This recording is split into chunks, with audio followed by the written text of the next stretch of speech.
A crise energética na Europa avança a cada dia. E se eu fosse você, eu não vinha para Portugal. Bom, pessoal, meu nome é Daniel, tenho 43 anos, vivo aqui em Portugal com a minha família há 8 anos e vamos voltar para o Brasil. Se quer conhecer mais sobre a nossa história, assistam os últimos vídeos.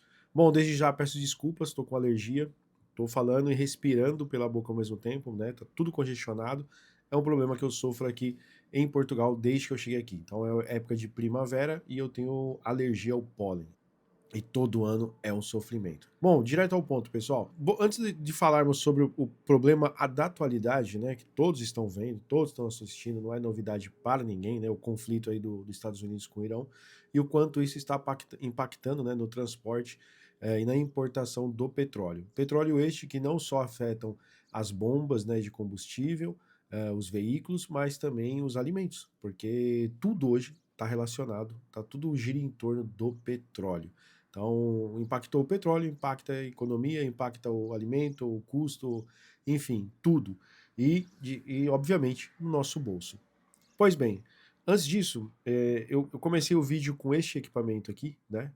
Que é um rádio que não depende de pilhas, né? Ele é alimentado por energia solar e também por essa manivela que eu consigo aqui rodar uma bobina e ter acesso aí a uma lanterna em caso de emergência e também um rádio, né, que eu consigo AM e FM me conectar.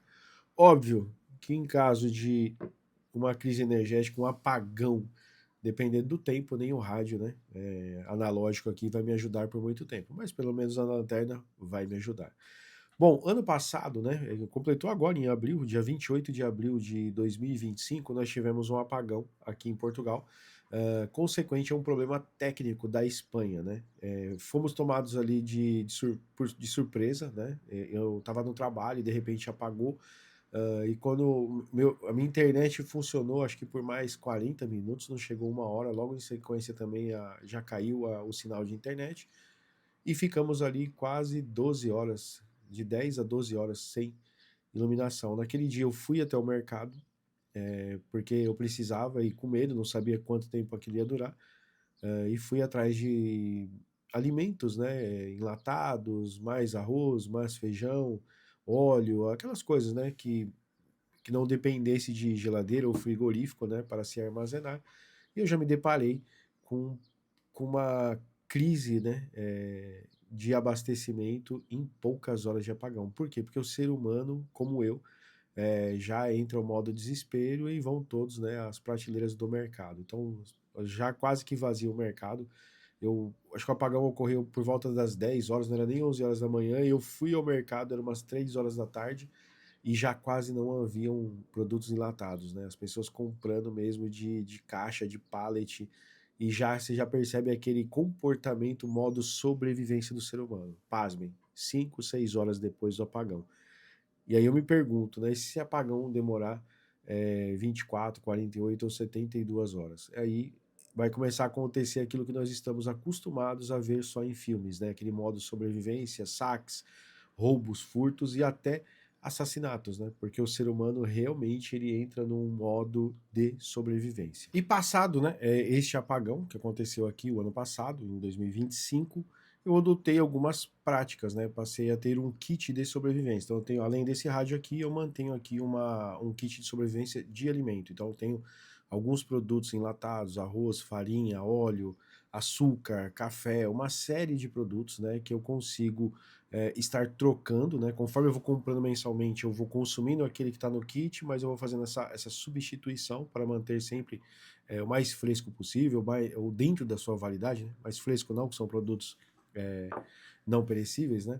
Mas pronto, mantendo ali a data de validade, quanto mais atualizada, melhor. Então, vou fazendo essa troca e eu mantenho sim esse cabaço, como se fala aqui em Portugal, como modo de sobrevivência. No entanto, hoje, né, nós estamos sofrendo aí e tende se agravar cada vez mais, né, se esse conflito não chegar ao fim, né, por conta do Estreito de Hormuz, né, que por onde passa o petróleo ali, o Irã meio que controla aquela região, então ele está impedindo os petroleiros de passar. Alguns países já estão restringindo, né, ou implementando medidas ali para diminuir o consumo de combustível. Alguns já estão orientando as pessoas a trabalharem a partir de casa.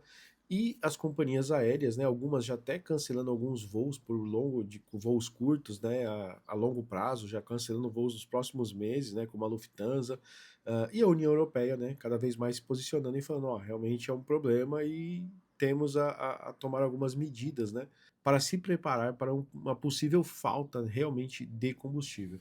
E como eu bem disse, né, hoje tudo está relacionado ao petróleo.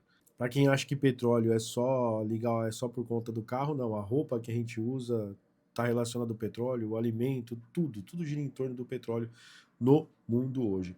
Ah, o carro elétrico, não é só a questão do petróleo que vai, o combustível que vai afetar a energia, vai afetar tudo.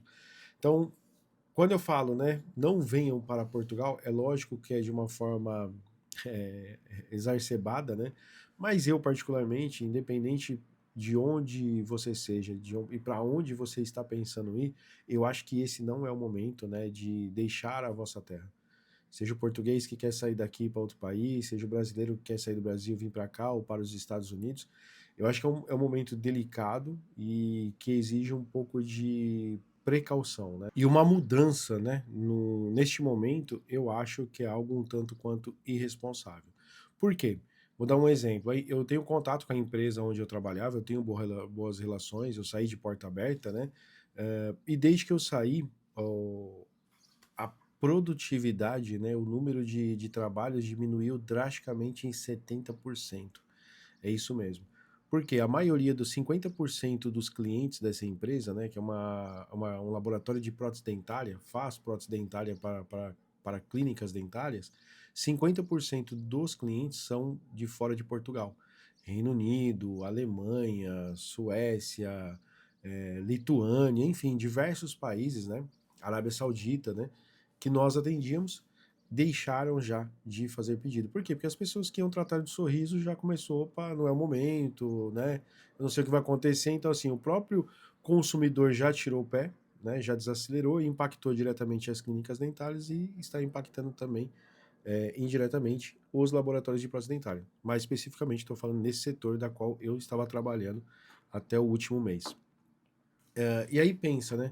Então, uma empresa que atua aqui em Portugal há mais de 12 anos, né? Ela já tem ali uma queda de mais de 70% na sua linha de produção.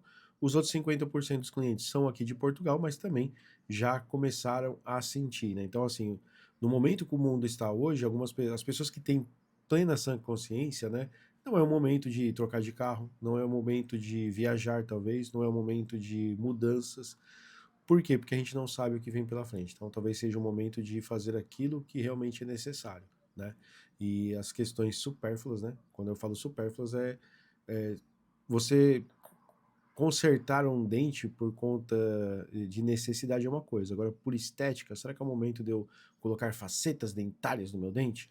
Não, não é. Então dá para esperar. Vamos esperar mais alguns meses, vamos ver que caminho, né? Esse conflito vai nos levar. E um possível cenário pior, né? Além dessa crise energética, que já é uma consequência desse conflito, né? Podemos ter também uma escalada. Espero que não, né? Mas há países e há governantes que já é, se precavêm aí por uma possível escalada, ou seja, um ataque diretamente à União Europeia, né? Pode se colocar a União Europeia diretamente nestes conflitos, né? A União Europeia já participa de forma indireta, né, no conflito entre Rússia e Ucrânia, né? Ela já ajuda ali a Ucrânia em algumas questões, então indiretamente ela já participa, né? Mas nessa questão do conflito do Irão com os Estados Unidos ainda não, né? Então a gente não sabe, houve alguns ataques do Irão, né, em algumas regiões, em alguns países, né, que conseguiram ali de forma política e polida, né, não intervirem ou não entrarem nesse conflito, mas a qualquer momento isso pode acontecer. Espero que não, mas eu acho que fica a reflexão para nós. Será que vale a pena hoje, 2026, sair do seu país, né, imigrar e começar uma vida nova, seja onde for? Eu acho que não. Eu acho que vale a pena esperar. Então fica a dica, tá aqui, é baratinho, comprem, né? Façam aí o seu estoque de alimento. Não sou nenhum alarmista, não estou aqui falando sobre apocalipse, mas nos dias de hoje vale, como diz o ditado lá no Brasil, né? O seguro morreu de velho. Tá bom, pessoal? Fiquem com Deus, ótima semana a todos e até o próximo vídeo. Fui!